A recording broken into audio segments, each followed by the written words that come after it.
What's up, guys? Welcome to episode 2 of the Let's Play FM 2013 Rags to Riches file, where I was Real Oviedo. In the first episode I just showed you a bit about Real Oviedo, some of the pre-season that I played, and the one league game and the one Copa del Rey game. Worked quite nicely actually, with it being the end of August, the season not starting until actually the first Saturday in September. It was about 2 days after the window closed, so I might as well play that game. The actual season so far, I've played the next 9 games, so I've played 10 games in all, and to be honest, it's not looking too bad. I've not brought anyone in since the video, obviously, and I've not been able to I actually found out the one loanee I brought in, I didn't actually register, so he hasn't played apart from a Copa del Rey game. So let's go straight into the fixtures and see how the games have gone.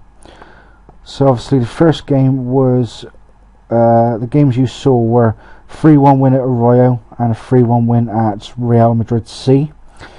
My next league game was a 1-0 home defeat to Ooviedo. We'll go with that. Whether it's right or wrong, I don't actually know. So I lost 1-0. Quique giving Ooviedo a lead with 15 minutes to go, which was really irritating.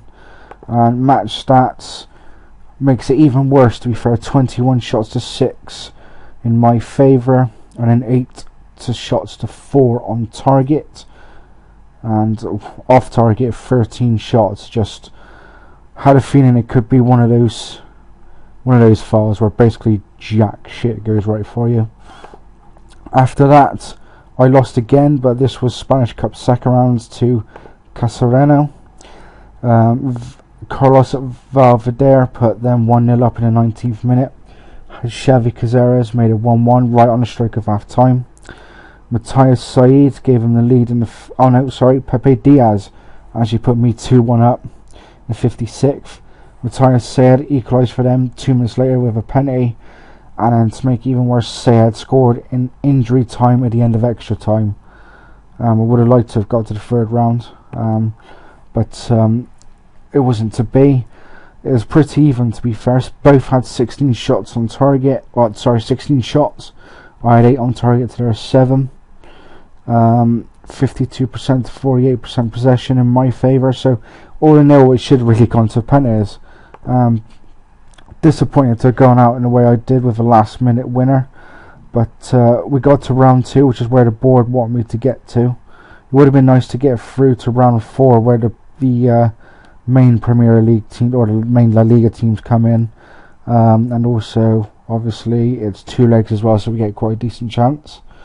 It wasn't to be, unfortunately, so we now concentrate on the league, where I went to Avilés and I won 5-1. Pepe Diaz put me 1-0 up in the 20th minute. 3 minutes later, Xavi Moore made it 2. 4 minutes later, Manu Busto made it 3-0. 5 minutes later, Pepe Diaz made it 4-0. So it's 4 goals in 12 minutes. That was the score at half time. Diego Severo made it 5-0 in the 57th minute. Janae made it 5-1. Disappointed not to keep a clean sheet, to be honest. But then this is kind of the other way around to the 1-0 defeat in the league. They had 14 shots to 13 on target in their favour. 8 shots to 7 on target in their favour, and I win 5-1. So, you know, that's just the other end of it. And they had more possession, 51 to 49. Just a crazy 12 minutes in the first half, put me 5-1 up or 4-0 up. Next game was 3-0 home wins against Sanze. Pepe Diaz in the 40th minute, Manu Busto the 77th, Diego Severo made it 3 in the 81st, and I was really pleased with this game, to be honest with you. And I pretty much dominated as well. Stats wise, 20 shots to 5 in my favour, 6 to 1 on target, so I scored half of mine. That's what I like to see. Possession wise, I smashed them 61 to 39%. I then followed that up with a 3-3 draw against Sporting Gijon B's team. I went 1-0 up through Pepe Diaz in the 6th minute. Pablo equalised for them 7 minutes later. I went 2-1 up again through Diaz, and I went 3-1 up through Hector Simon. Adama Toure made it 3-2 just before half time, and with 3 minutes to go, Funde Chilon made it 3-0. Quite disappointed. 18 shots to 10 in my favour, 7 shots to 3 on target in my favour, so they scored all 3 goals. I only scored 3, I didn't even score half of mine, but they scored 100% of theirs. Possession wise is 55 to 45 in my favour. I then followed that up with a 1-0 win at Atletico Bilbao's B team. Diego Severo gave me a 1-0 lead just 8 minutes in. Stats wise, more shots to me, 10 to 6. On target was 3 to 2, so quite close, but they had more possession, 53 to 47. So I was happy to come away with a 1-0 win there. I then went to one of the favourites in the division, Tenerife, and I actually drew 0-0, which I was really happy about. That's a good result against one of the stronger sides. Though possession wise was 50-50, but I did have 14 shots to 12 in my favour, and I actually had 4 shots on target to their 3. But I would have taken a draw at Tenerife. Then I played Leganés, who are another one of the strong teams in the division, and I beat him 1-0. Xavi Cantaro was the man of the match. Xavi Cazares was actually the goal scorer in the 67th minute. Shots wise it was 13 to 6 in my favour, and then on target it was 4 to 2. Possession 61 to 39 in my favour again, so quite dominant again. Oop, too far. After that I went to Orense and won 2-0. Diego Severo in the 16th minute, and then with 1 minute to go, Diego Severo again to wrap it up for a 2-0 win. Match stats, quite dominant, 14 shots to 3 in my favour, 7 shots to 1 on target in my favour. However, Orense did have 52% of my 48. And in the last game of the section, unfortunately did not go well. I ended up losing 3-0 to Salamanca. These guys are one of the main favourites in the division as well. Raul de Tomas made it 1-0 in the 25th minute. Igor then made it 2-0 in the 66th, and then went on to win by scoring a third in the 85th minute. Stats wise, more shots to them, 15 to 12. They had 6 on target to my 4, scoring 50% of their shots on target. Possession wise was 54 to 46. So that was how the actual section went. I only had 2 defeats, 2 draws, and I won 1, 2, 3, 4, 5, 6. So that's not too bad. 6 wins, 2 draws, 2 defeats. So we'll go into the table. As you can see, I'm in 3rd, 3 points behind Salamanca. I was actually top going into that game, so holding on would have been nice. But you got Salamanca top, 23 points. Tenerife 2nd on 22. They're actually unbeaten as well. You got me in 3rd on 20. Vélez on 4th on 20. And then Gugello are just outside with 19. There's something I actually noticed with my fixtures when I finished it, is I've played pretty much everyone in the top half so far.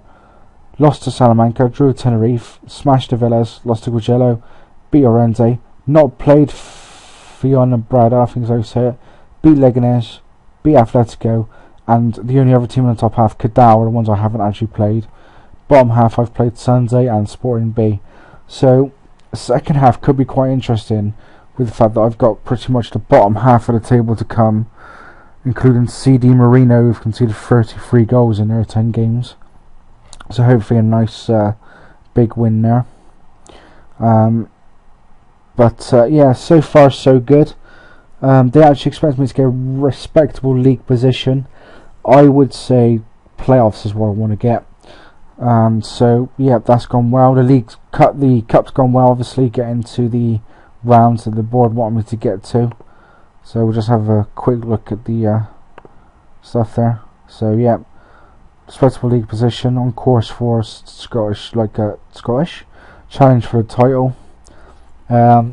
Reach the second round of the cup. Pleased to reach it. However, they understand why I was.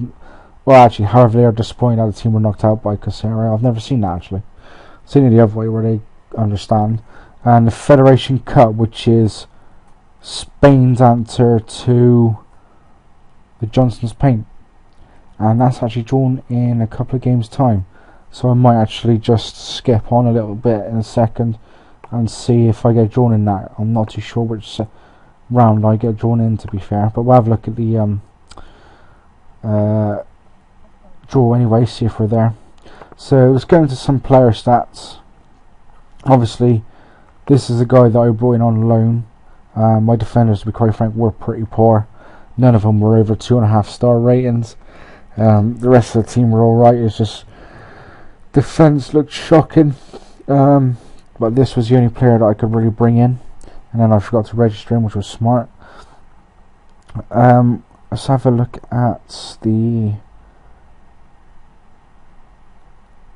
league stats. See my leading goal scorers actually. Just Severo's got a 7 and Pepe Diaz has got a 5, which isn't too bad, though he's injured. And actually, which game did he get? Yeah, no, not that one. Is this the one that I think it is? Where I think he's actually out with a broken leg. Is it a broken leg? Yeah, there we go. Specialist treatment for a broken leg, expected to be out 5 to 6 months. So, essentially, most of the season.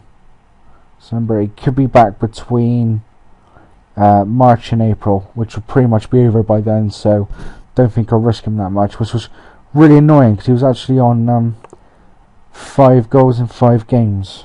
And even 1 in the cup as well. So that was actually kind of annoying. Let's have a look at some of the player stats in the league.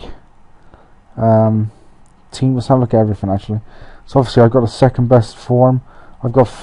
What I also noticed actually in my fixtures is in the next 4 games I've actually got the 2 teams in the top half, Fenerbahce and Sadal. But by that time I think Sadal probably would have fallen out of it.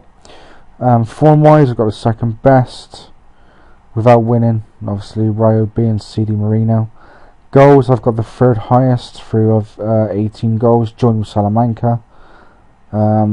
Conceded, I've got the joint 4th best with Getafe B. Tenerife have only conceded 4. Games without conceding, well, considering I got a smash 3-0, not exactly going to be me. Player wise, average rating, Pepe Diaz 8.06, though obviously going to be a little different considering he's not actually going to play again this season pretty much. Diego Cavero's playing 10 games. Goals, Diego Severo is 3rd joint highest behind Naya and Sergio Pachon. Assists, you got Manu Busto with 5, and shots on target ratio was Pepe Diaz with over 50%. So I think what I'll do is now actually I'll go on to the 1st of November and have a look at the Federation Cup draw, see if we're part of it, but as that doesn't seem to be showing anything there, I get the feeling it won't actually have anything for us. So I'll still carry on now. The Spanish Cup, so Cesareno actually made it through to round 3. Look at that, Real bloody Madrid. Would have been nice for money. And they got Pepe got sent off. Why am I not surprised? And they still went on to win 3-0. So pleased with my management. Good. Oops, that's on Friday. So obviously we weren't in that section of the Federation Cup draw. So I'm actually going to have a look at that draw in a second. See what it's like. Oh, excuse me. See how it's going. There we go. Tenerife always seem to play on a Saturday. I don't know why. So let's have a quick shifty at that. Federation Cup. Oh right, okay, that's why there's only 10 games. Are they all non-league? Oh no, there's quite a few lower ones. But with that being it, guys, that's pretty much everything I want to show you. So I will finish off the first section of the season. So get to halfway, which is 9 games. So it's Getafe, Marino. Is it all of them? Yep. So it's Getafe B, Marino, Fulham, Guadalajara, Cadal, Rayo B, RSD Alcalá, Caruxo, Zamora, and in about 2 weeks break before we play CD Marino. Possible during that time they will also have the Federation Cup game. But that's pretty much it, guys. Leave some likes, leave some comments, and next time see what's happening after the halfway point.